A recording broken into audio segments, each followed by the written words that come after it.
बिस्मिल्लाहिर्रहमानिर्रहीम। अस्सलामुअलैकुम। खुश रहें, आबाद रहें, जहाँ भी रहें हैप्पी रहें और हेल्दी रहें। तो मैं हूँ फ़ायज़ा और वेलकम करती हूँ आपको चटपटे पकवान में। चिकन कढ़ाई अगर इसकी ग्रेवी को बिल्कुल ड्राई कर दें तो रोटी या नान के साथ खाने में बड़ी ही मुश्किल पेश आती है, और अगर इसकी ग्रेवी को पतला रखें तो चिकन कढ़ाई का असल टेस्ट ही नहीं आता। तो ऐसा क्या डालें कि चिकन कढ़ाई एकदम परफेक्ट बने। आज आपसे शेयर करूंगी एक बहुत ही आसान, मुनफरिद और बहुत ही लजीज रेसिपी, जिसे आप सिर्फ और सिर्फ 20 से 25 मिनट में बनाकर तैयार कर सकते हैं और मसाले भी बहुत ही कम जाएंगे। रेस्टोरेंट जैसा आपको टेस्ट मिलेगा। तो रेसिपी को आप लोगों ने एंड तक देखना है। रेसिपी अच्छी लगे लाइक कर दें और चटपटे पकवान को सब्सक्राइब भी कर लें। तो चलें, जल्दी से चलते हैं अपने किचन में और बनाते हैं मज़ेदार सी ये चिकन कढ़ाई। 1 किलो मैंने ले लिया है चिकन और मिक्स गोश्त है, और मीडियम साइज़ की बोटियां बनवा ली हैं। अच्छे से वॉश कर मैंने इसे कढ़ाई में डाल दिया। अब इसमें डालेंगे पिसे हुए टमाटर, जो कि हैं तकरीबन 5 अदद। अगर वज़न में देखें तो ये टमाटर हैं 300 ग्राम। अब उसी मिक्सी जार में मैंने आधा कप पानी डाला है और अच्छे से खंगाल कर डाल दिया है। 1 टेबल स्पून डालेंगे अदरक लहसुन का पेस्ट, हाफ टी स्पून इसमें डालेंगे नमक, और इसमें डालेंगे हल्दी 1/4 टीस्पून। बस जी फ्लेम को ऑन कर दें और सब चीज़ों को मिक्स कर लें। तो जैसे जैसे चिकन को हीट मिलेगी ना, चिकन और टमाटर अपना पानी छोड़ेंगे और इसी पानी में इंशाअल्लाह ताला ये चिकन अच्छे से गल जाएगा। मैं कवर लगाकर 5 मिनट के लिए छोड़ दूंगी और 5 मिनट के बाद मैं आपको दिखाती हूँ।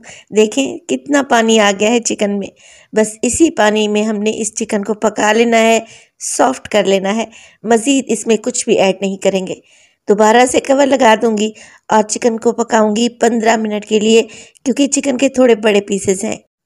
तो चिकन कढ़ाई की ढेरों ढेर रेसिपीज़ मैं आपको दे चुकी हूँ, मगर ये उन सब में से आसान और मज़े की रेसिपी है। तो आप लोगों ने इसे ट्राई ज़रूर करना है। 15 मिनट के बाद आप लोग देखेंगे कि चिकन का पानी तकरीबन ड्राई होने वाला है। तो अब हम चिकन को भूनेंगे, जिसके लिए डालूंगी मैं इसमें कुकिंग ऑयल। आधा कप से थोड़ा सा ज़्यादा मैं इसमें कुकिंग ऑयल शामिल कर रही हूँ।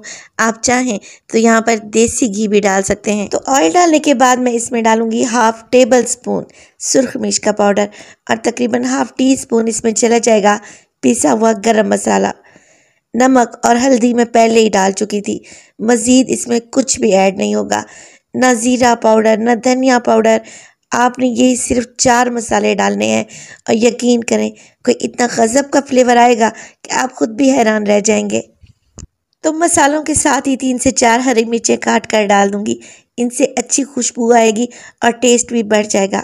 अब चिकन को भूनेंगे 7 से 8 मिनट के लिए, ताकि जो हमने मसाले डाले हैं ना, उनका कच्चापन चला जाए। जब तक चिकन भुन रहा है, मैं ले लूँगी यहाँ पर 1 अदद बोल, और उसमें डालूँगी 1 कप भर के दही। कोशिश करें दही खट्टा नहीं होना चाहिए, क्योंकि हमने चिकन कढ़ाई में टमाटर भी ऐड किए हैं। ये है मेरे पास टेट्रा पैक की क्रीम, 200 ml का पैक है, जो कि हर जगह से आपको बआसानी मिल जाएगा। तो मैं इसमें तकरीबन 100 ml के क्रीम, यानी कि आधा पैक क्रीम का शामिल कर दूंगी। अच्छा, कुछ लोग डेयरी क्रीम खाना पसंद नहीं करते, या क्रीम का फ्लेवर उनको पसंद नहीं आता। तो आप क्या करें, क्रीम को स्किप कर दें और सिर्फ दही का इस्तेमाल करें, तब भी ये चिकन कढ़ाई अच्छी बनेगी। अच्छे तरीके से फेंट लें क्रीम को और दही को, और फिर आप लोगों ने चिकन की भुनाई के बाद इसको शामिल कर देना है। चिकन को भूनते हुए मुझे 7 से 8 मिनट गुजर चुके थे। अब फ्लेम को लो कर दें और अच्छे तरीके से दही और क्रीम को मिक्स कर लें। वीडियो इस स्टेज पर ज़रा सी भी अच्छी लग रही हो, आप लोगों से गुजारिश है वीडियो को लाइक कर दिया करें और चटपटे पकवान को सब्सक्राइब भी कर लें। अब दही और क्रीम डालने के बाद भी मैं 7 से 8 मिनट के लिए चिकन को पकाऊंगी, क्योंकि दही डली हुई है, दही अपना पानी छोड़ेगी। दही का कच्चापन चला जाए और क्रीम का अच्छा सा टेस्ट आ जाए, लिहाजा आप 7 से 8 मिनट चिकन को लाजमी पकाएं और फ्लेम को ऑफ कर दें। जैसे ही आपको किनारों से ऑयल नज़र आए, इस पर डालें बारीक कटी हुई अदरक और हरा धनिया, और गर्मा गर्म चिकन कढ़ाई को सर्व करें। बेहतरीन सी चिकन कढ़ाई की ग्रेवी ही इतनी टेस्टी है कि आप उंगलियां चाटते रह जाएंगे। रेसिपी को तो आप लोगों ने एक दफ़ा लाजमी ट्राई करना है। नान, चपाती या फिर सादा रोटी के साथ भी खाएंगे ना तो बहुत ही टेस्टी लगेगी। रेसिपी अच्छी लगे लाइक कर दें और चटपटे पकवान को सब्सक्राइब कर लें और अपने फैमिली और फ्रेंड्स में भी शेयर किया करें। अपना बहुत सारा ख्याल रखिएगा। फ़ाइज़ा को भी अपनी दुआओं में याद रखिएगा। मुझे दीजिए इजाज़त। टिल देन, अल्लाह निगहबान।